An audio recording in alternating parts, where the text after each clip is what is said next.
है। इसके बाद ब्रेडली अपनी गलती मानते हुए लिंडा से माफी मांग लेता है। अब लिंडा लकड़ी का एक भाला बनाती है और ब्रेडली से कहती है कि उसे जंगल के अंदर से किसी जंगली सुअर की आवाज सुनाई दी है, इसलिए वह उसका शिकार करने जा रही है।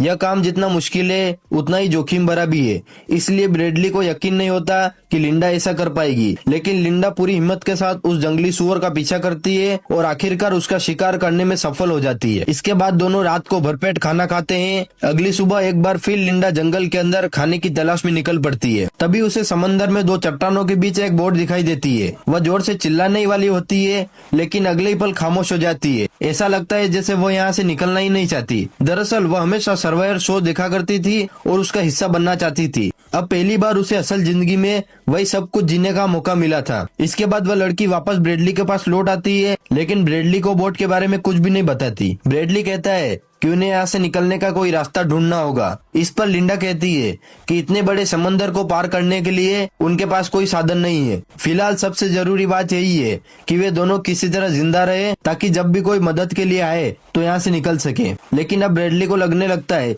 कि वह अकेले भी यहाँ सर्वाइव कर सकता है। वह लिंडा की बात से नाराज हो जाता है और फैसला करता है कि अब वह अपना अलग ठिकाना बनाएगा। लेकिन उसे अंदाजा नहीं होता कि यह काम इतना आसान नहीं है। वह अपने लिए अलग शेड बनाने की कोशिश करता है, लेकिन इसमें उसे काफी मुश्किलों का सामना करना पड़ता है। साथ ही बारिश का पानी इकट्ठा करना भी उसके लिए किसी चुनौती से कम नहीं होता। वह न तो पीने के लिए पर्याप्त पानी जमा कर पाता है और न ही खाने का इंतजाम कर पाता है। जल्द ही उसे एहसास हो जाता है कि लिंडा के बिना वह इस आइसलैंड पर बिल्कुल भी सर्वाइव नहीं कर सकता, क्योंकि लिंडा ने हर चीज को बहुत अच्छे से मैनेज किया हुआ था। आखिरकार वह लिंडा के पास जाकर अपनी गलती मानता है और उससे माफी मांगता है। लिंडा भी उसे माफ कर देती है और खाने के लिए खाना देती है।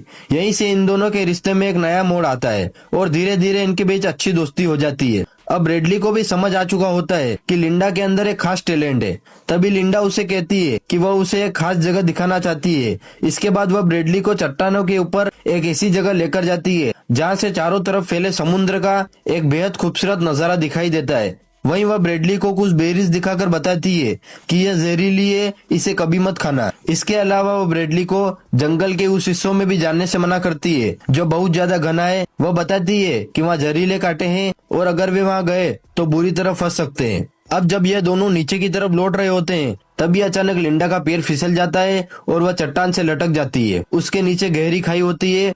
ब्रेडली तुरंत उसका हाथ पकड़ लेता है और पूरी ताकत लगाकर उसे ऊपर खींचने की कोशिश करता है। काफी मेहनत के बाद वह आखिरकार लिंडा की जान बचाने में कामयाब हो जाता है। इसके लिए लिंडा उसे धन्यवाद देती है। कुछ देर बाद दोनों वापिस अपने ठिकाने पर लौट आते हैं और मिलकर